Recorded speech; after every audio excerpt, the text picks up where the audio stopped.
నిన్న ఆయన మాట్లాడు ఎంత చిల్లరగా మాట్లాడినరు రేవంత్ రెడ్డి గారు మీరు చూశారు.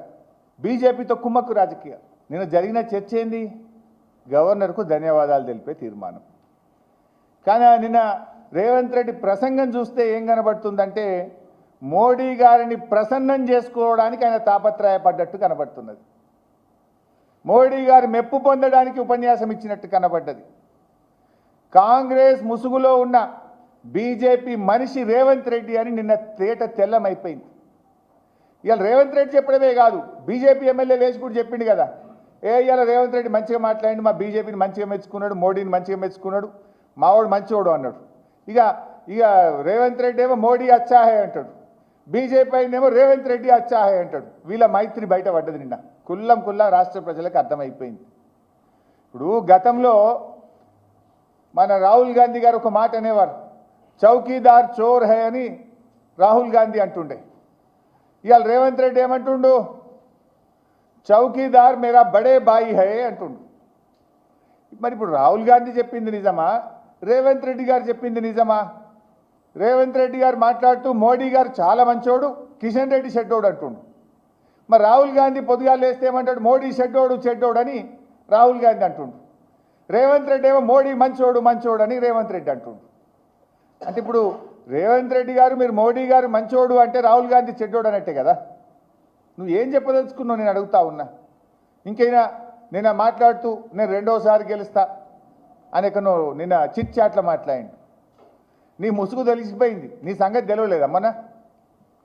గ్రాడ్యుయేట్ ఎమ్మెల్సీ ఎన్నికల్లో నువ్వు నీ మంత్రులు గల్లీ తిరిగిన, కాళ్ళు ఏళ్ళు పట్టుకున్న, నీళ్ల ప్రాయంగా డబ్బులు ఖర్చు పెట్టిన రాష్ట్రంలోని మేధావి లోకం నీ పాలన బాగలేదు అని నిన్ను బండకేసి కొట్టింది. అయిపోయింది నీ పని. నువ్వు గ్రాడ్యుయేట్ ఎన్నికల్లో పోయి అబద్ధాలు చెప్పినావు. 57,000 ఉద్యోగాలు ఇచ్చినా అంటే నువ్వు ఇచ్చిన 57,000 కాదు, 7,000. మిస్టర్ రేవంత్ రెడ్డి నువ్వు అబద్ధం ఆడుతున్నావని నిరుద్యోగులకు ఉద్యోగులకు అర్థమైంది కనుకనే నిన్ను బండకేసి కొట్టింది. ఇప్పటికైనా బుద్ధి తెచ్చుకో. మేము 1,62,000 ఉద్యోగాలు ఇచ్చినాం ఆ రోజు. 10 ఏళ్ల కేసీఆర్ పాలనలో 1,62,000 ఉద్యోగాలు ఇచ్చాం. పోలీస్ కానిస్టేబుల్ కానీ, స్టాఫ్ నర్సులు కానీ, నిన్నగాక మొన్న ఇచ్చిన లెక్చరర్ ఉద్యోగాలు కానీ, ఇవన్నీ కేసీఆర్ గారి హయాంలో నోటిఫికేషన్ ఇచ్చి, పరీక్ష పెట్టి, ఫలితాలు ఇచ్చి, చిన్న కోర్టు కేసుల వల్లనో ఇంటర్వ్యూల కోసమో ఆగి ఉన్న వాటికి నువ్వు పత్రాలు పంచి నేను ఉద్యోగాలు ఇచ్చినా అంటే నమ్ముతారా? నీ మోసపూరిత వ్యాఖ్యలు నిరుద్యోగ యువతకు అర్థమైనాయి కనుకనే మొన్న గ్రాడ్యుయేట్ ఎమ్మెల్సీ ఎన్నికల్లో నిన్ను బండకేసి కొట్టిండ్రు, చిత్తుగా నీ కాంగ్రెస్ పార్టీని ఓడించిండ్రు.